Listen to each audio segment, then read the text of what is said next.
आज हम एलसीएम और एचसीएफ सीखेंगे। आज हम एलसीएम और एचसीएफ सीखेंगे।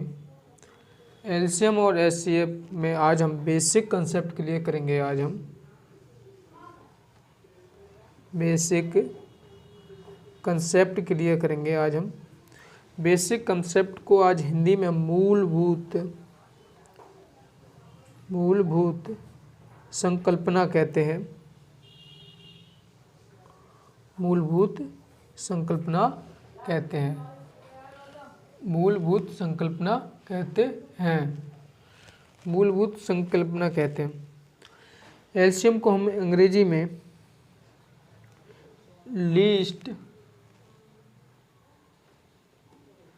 लीस्ट कॉमन मल्टीपल कहते हैं। हिंदी में से लघुत्तम समापवर्त कहते हैं। लघुत्तम समापवर्त कहते हैं। हिंदी में से लघुत्तम समापवर्त कहते हैं। हम इसे परिभाषा में पढ़ते हैं। ऐसी छोटी से छोटी संख्या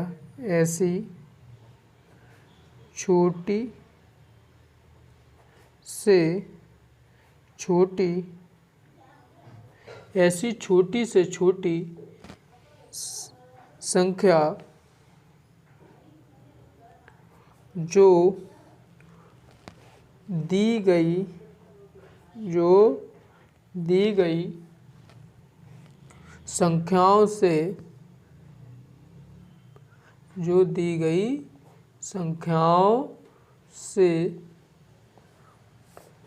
पूर्ण विभाजित होती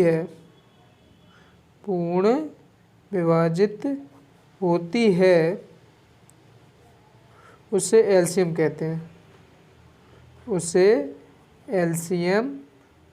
कहते हैं। इसे मैं अभी समझा रहा हूँ। एलसीएम को अच्छे से समझते हैं हम लोग। एलसीएम एक मल्टीपल है। एलसीएम एक क्या है? एक मल्टीपल है। एलसीएम एक गुणनखंड है। एलसीएम क्या है? एक गुणनखंड है। कौन सा गुणनखंड है? कॉमन गुणनखंड है। एलसीएम क्या है? कॉमन गुणनखंड है। एलसीएम जैसे कई संख्याओं का कॉमन गुणनखंड है। एलसीएम क्या है? कई संख्याओं का कॉमन गुणनखंड है। कई संख्याओं को कॉमन गुणनखंड में भी क्या लीस्ट कॉमन गुणनखंड है। लीस्ट कॉमन मल्टीपल है। मतलब कई कॉमन संख्याओं में क्या है, जो सबसे छोटी कॉमन संख्या है उसको हम एलसीएम कहते हैं। सबसे छोटी जो कॉमन संख्या है उसे हम क्या कहते हैं? एलसीएम कहते हैं। एलसीएम क्या कहते हैं? एलसीएम एक गुणनफल है। कौन सा गुणनफल है? एलसीएम क्या है? गुणनफल है, गुणनखंड नहीं। एलसीएम क्या है? गुणनफल है। कौन सा गुणनफल है? एलसीएम गुणनफल है, कॉमन गुणनफल है। कॉमन गुणनफल में कौन सा? लघुत्तम गुणनफल। कौन सा? कॉमन लघुत्तम गुणनफल है। ठीक। एलसीएम की खासियत है। एलसीएम की क्या है? खासियत है। एलसीएम की क्या है? खासियत है। एलसीएम की खासियत है कि वह जिन संख्याओं का एलसीएम होगा उससे पूर्ण विभाजित होगा। एलसीएम जिन संख्याओं का एलसीएम होगा उससे पूर्ण विभाजित होगा। जैसे एलसीएम में यहाँ पर एलसीएम की खासियत है कि जिन संख्याओं का एलसीएम होगा वो उनसे पूर्ण विभाजित होगा। जैसे ABCD, तो ये एलसीएम क्या होगा? पूर्ण विभाजित हो जाएगा। एक संख्या ले लेता हूँ मैं, यहाँ पर संख्या ले लेता हूँ। जैसे यहाँ पर संख्या ले लेता हूँ 12,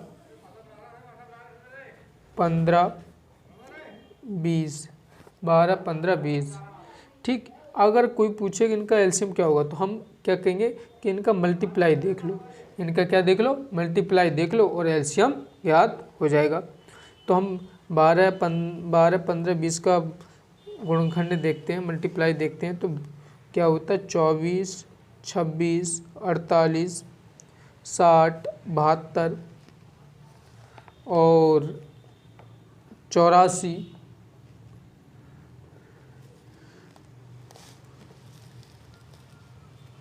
96, इस तरीके से देख लेते हैं, और 120।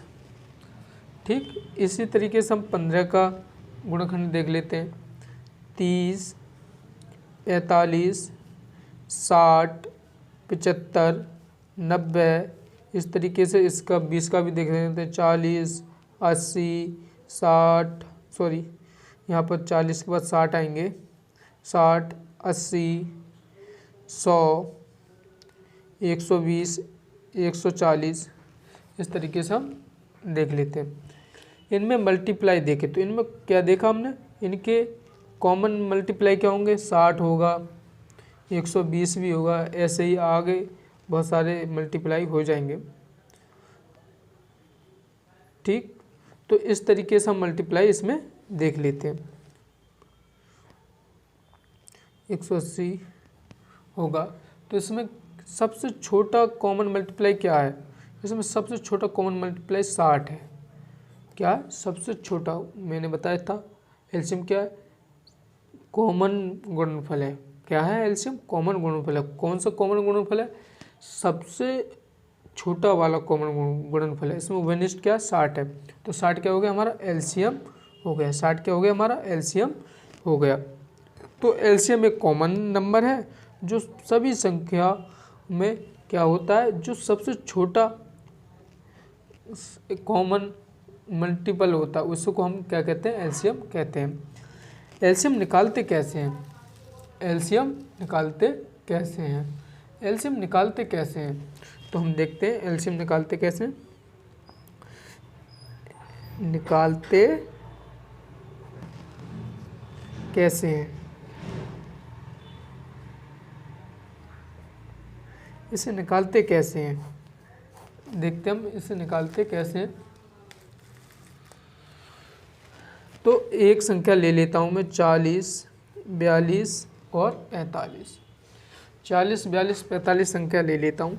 इसको हम देखो, इसे हम सरलीकरण से करेंगे। इससे किससे करेंगे, सरलीकरण से करेंगे, लेकिन इनको सबको अलग अलग काटेंगे। लेकिन हम इसको एलसीएम जब ज्ञात करेंगे तो अलग अलग काट के नहीं, हम दूसरी विधि से करेंगे।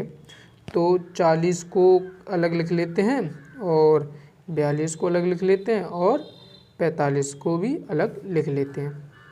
तो 40 को काटें तो क्या हो जाएगा, 2, 20 हो जाएगा, यहाँ 10 हो जाएगा, यहाँ पर 5 हो जाएगा और यहाँ 5 1 हो जाएगा। इस तरीके से हम 42 को भी काट लेते हैं, इस तरीके से हम 42 को भी काट लेते हैं। यहाँ 21 हो जाएगा, यहाँ 21 और यहाँ पर 21 2 से कटेंगे नहीं, 21 2 से कटेंगे नहीं, 3 तो यहाँ पर 7 हो जाएगा, यहाँ पर 7 1 हो जाएगा। तो ऐसे ही हम 45 को काट लेते हैं। तो 45 का क्या हो जाएगा, 3 से कट जाएगा, यहाँ 15 हो जाएगा, 3 पंजा 15 हो जाएगा, फिर 5 से 5 को काट दिया जाएगा। तो इसमें क्या होगा, इनका एलसीएम क्या हो गया, इनका एलसीएम सीधी बात है, इनका एलसीएम हो गया 40 को हम किस तरीके से लिख सकते हैं, 40 के गुणनखंड क्या हो गए, 40 के गुणनखंड क्या हो गए, 40 के गुणनखंड हो गए 2 की घात 3 गुणा 5। ऐसे 42 के भी कितने हो गए, 2 गुणा 3 गुणा 7, और ऐसे 45 के भी हो गए 3 की घात 2 गुणा 5। तो इनका एलसीएम क्या हो गया, इनका एलसीएम क्या हो गया, तो इनका हम एलसीएम बराबर लिख सकते हैं, क्या हो गया एलसीएम इसका हो गया। तो हम देखेंगे 2 गुणा 2 की घात 3। एलसीएम इनमें हम क्या देखते हैं, कॉमन जो होंगे, कॉमन होंगे उनकी बड़ी पावर सबसे पहले लिखते हैं। कॉमन जो होंगे उनकी क्या लिखेंगे, बड़ी पावर सबसे पहले लिखेंगे। क्या करेंगे, कॉमन जो होंगे ना उनकी हम बड़ी पावर सबसे पहले लिखेंगे। तो 2 की घात 3 क्या है, इसमें सबसे बड़ी पावर है, फिर 3 की घात 2 बड़ी पावर है, फिर इसमें कौन सी संख्या रह गई, इसमें 5 और 7 रह गई, तो 5 और 7 लिख लिया। तो इसका क्या हो गया, 2 की घात 3 का मतलब हो गया 8, इसका 9, ये 5 गुणा 7, तो 8 पंजा 40 और ये 9 63, तो क्या हो गया 25 20। इसका क्या हो गया ये एलसीएम हो गया। तीनों संख्याओं को एक साथ लिख लेते हैं, जैसे कौन कौन सी 40 42 और 45। हमने इन तीनों संख्याओं को एक साथ लिख दिया। हम इन तीनों संख्याओं के साथ लिख दिया, हम ये सब काटते हैं, एक ही पार्ट से काटते हैं। ये हो जाएगा 20, ये हो जाएगा हमारा 21, 45 कटेगा नहीं, तो फिर काटते हैं बेटा 2, यहाँ हो जाएगा 10 भाई, यहाँ हो जाएगा 21 कटेगा नहीं, ये 45 भी नहीं कटेगा, तो यहाँ पर 10 कट जाएंगे, ये 5 हो जाएगा, ये 21 हो जाएगा, ये 45 हो जाएगा। फिर यहाँ पर हम 3 का टेबल लेंगे, 5 ज्यों की त्यों रहेगा, फिर 7 हो जाएगा, 21 कट जाएगा, यहाँ पर 15 हो जाएगा। फिर भी हम 3 का टेबल लेंगे, 5 7, यहाँ पर हो गया 5 हो गया। फिर हम यहाँ पर 5 का टेबल ले लेते हैं, 1 हो गया, यहाँ 7 रह गया, यहाँ 1 हो गया। फिर यहाँ पर हम 7 का टेबल ले लेंगे। इस तरीके से हम इन संख्याओं को काट देते हैं। तो इसका एलसीएम क्या होगा, इसका एलसीएम हो गया हमारा 25 20।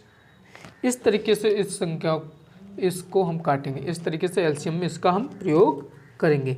लेकिन हम आपको पता है इसकी प्रैक्टिस होना बहुत ज़रूरी है, आप लोगों को इसकी प्रैक्टिस करना होगा, क्योंकि आज भी गरीबियों की आवाज़ को सुना नहीं जाता है। तो मैं कुछ सवाल आपके लिए प्रैक्टिस के लिए देता हूँ। जैसे एक सवाल यहाँ पर दे रहा हूँ मैं, 24 36 42। दूसरा सवाल है 2 की घात 3 गुणा 3 गुणा 5 और 3 गुणा 5 2 गुणा 7, और यहाँ पर 2 की घात 2 गुणा 3 गुणा 5 गुणा 7। इस तरीके से एक सवाल और देता हूँ मैं, लेता हूँ a स्क्वायर b गुणा c की घात 3 और a गुणा b गुणा c स्क्वायर इंटू एक और ले लेता हूँ संख्या गुणा c गुणा d। इस तरीके से एक संख्या और ले लेता हूँ 36 40 45 संख्या ले लेता हूँ। इस तरीके से हम ये संख्या लेंगे। तो हम प्रैक्टिस करेंगे तो हम एलसीएम बहुत अच्छे से निकाल लेंगे। और हम ये भी सीखेंगे कि एलसीएम का वास्तविक जीवन में प्रयोग कहाँ होता है। पहले एक सवाल मैं और हल कर देता हूँ, देखते हैं। 36 और 40 और 45 को देखते हैं, इसका एलसीएम क्या होगा। तो 36 40 45 को हम एक साथ काट लेते हैं, तो लिखेंगे हम इसे 2 से ही सबसे छोटी से छोटी संख्या से काटते हैं। ये 18 हो गया, यहाँ 20 हो गया, यहाँ 45 तो कटेगा ही नहीं। फिर इसे 2 से काट लेंगे, 9 हो गया, यहाँ 10 हो गया, यहाँ 45 तो कटेगा ही नहीं। फिर यहाँ पर ये 2 ये 9 तो कटेगा नहीं, ये 50 हो गया, या 45 तो कटेगा नहीं। तो यहाँ पर 3 का टेबल ले लेते हैं, 3 3 9 5 तो कटेंगे नहीं। तो यहाँ पर ये 15 हो गया, यहाँ पर फिर हम यहाँ पर 3 से ये कट जाएंगे अभी, तो 1 हो गया, यहाँ 5 हो गया, यहाँ पर 50 हो गया। तो यहाँ पर हम 5 ले लेंगे, 5 का टेबल ले लेंगे, 1 1 1।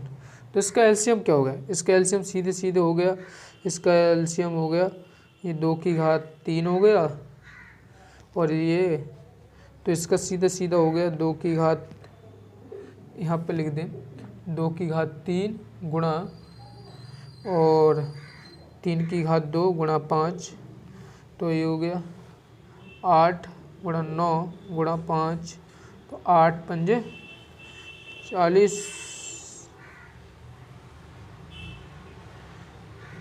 और 40 और 9, तो ये हो गया 360। इसका एलसीएम क्या हो गया, 360 एलसीएम हो गया। इसका एलसीएम क्या हो गया, 360 एलसीएम हो गया। तो मैं इस तरीके से हम एलसीएम निकाल लेंगे, ठीक। लेकिन एलसीएम को वास्तविक जीवन में कहाँ पर प्रयोग करते हैं, अब हम जो मेन पॉइंट है उस पर आएंगे। ये तो बेसिक रही, अब एलसीएम को हम प्रयोग कहाँ करेंगे जीवन में। तो हम इसको मैं बता देता हूँ एलसीएम का प्रयोग जीवन में कहाँ होता है। एलसीएम का प्रयोग जीवन में एक साथ घटना को, जहाँ भी घटनाओं का एक साथ घटना होता है वहाँ पर एलसीएम ही प्रयोग होता है। जहाँ भी घटनाओं का क्या होता है, घटनाओं का एक साथ घटनाओं का एक साथ घटनाओं का एक साथ घटना क्या कहलाता है, एलसीएम कहलाता है। घटनाओं का एक साथ घटनाएं क्या कहलाता है, एलसीएम कहलाता है। जैसे मैंने एक द्वीप लिया, मैंने यहाँ पर एक द्वीप ले लिया, इसमें हर एक प्रतिवर्ष 3 सुनामी आती हैं और 5 ज्वालामुखी घटित होते हैं और 6 भूकंप। तो बताओ इसमें कौन सी ऐसी तारीख आएगी, कौन सा ऐसा समय आएगा कि तीनों घटनाएं एक साथ घटित होंगी। तो यहाँ पर अगर कोई बताएं तो हम वहाँ पर क्या प्रयोग होता है, वहाँ पर एलसीएम ही प्रयोग होता है। क्या होता है वहाँ, एलसीएम ही प्रयोग होता है कि बता देते हैं कि 3 सुनामी है, 5 ज्वालामुखी और 6 भूकंप एक साल में आते, तो ये सब घटनाएं कब घटित होंगी, ये सारी चीज़ें वो एलसीएम द्वारा बताते हैं। जैसे इसमें सवाल कैसे आते हैं, इनके सवाल किस तरीके के आते हैं एलसीएम में, तो मैं बता देता हूँ। जैसे सवाल कैसे आते हैं, तो नंबर 1 पे आता है ज़्यादातर घंटियों का एक साथ बजने का प्रश्न भी आता है। घंटियों का एक साथ बजने का प्रश्न भी आता है। घंटियों का एक साथ बजने का प्रश्न। और जैसे इसे मैं समझता हूँ, एक उदाहरण ले लेता हूँ। जैसे 2, 4, एक घंटी 2 और 4 और 3, 5, मतलब ये घंटियाँ 2, 4, 3, 5 सेकंड के अंतराल से बजती हैं। 4 घंटियाँ 2, 3, 4, 5 सेकंड के अंतराल से बजती हैं। तो बताओ चारों घंटियाँ एक साथ किस समय पे बजेंगी। तो इस तरीके के सवाल एलसीएम से ही ज्ञात होते हैं। तो जैसे एक सवाल आता है एक साथ गोली दागने का, एक साथ गोली दागने का, एक साथ गोली दागने का, एक साथ गोली का दागने का। जैसे 4 लोग हैं जो 20, 26 सेकंड, 25 सेकंड और 40 सेकंड के अंतराल से गोली दागते हैं। तो बताओ चारों लोग किस समय एक साथ गोली दागेंगे। इस तरीके के सवाल आ जाते हैं। एक सवाल आ जाता है मीटिंग वाला। एक सवाल कौन सा आ जाता है, मीटिंग वाला भी सवाल आ जाता है एक। तो मीटिंग वाला आ जाता है, जैसे एक साथ मीटिंग वाला भी सवाल आ जाता है। एक साथ मीटिंग वाला, इसका भी एक उदाहरण ले लेते हैं हम। इसका भी एक उदाहरण ले लेते हैं हम।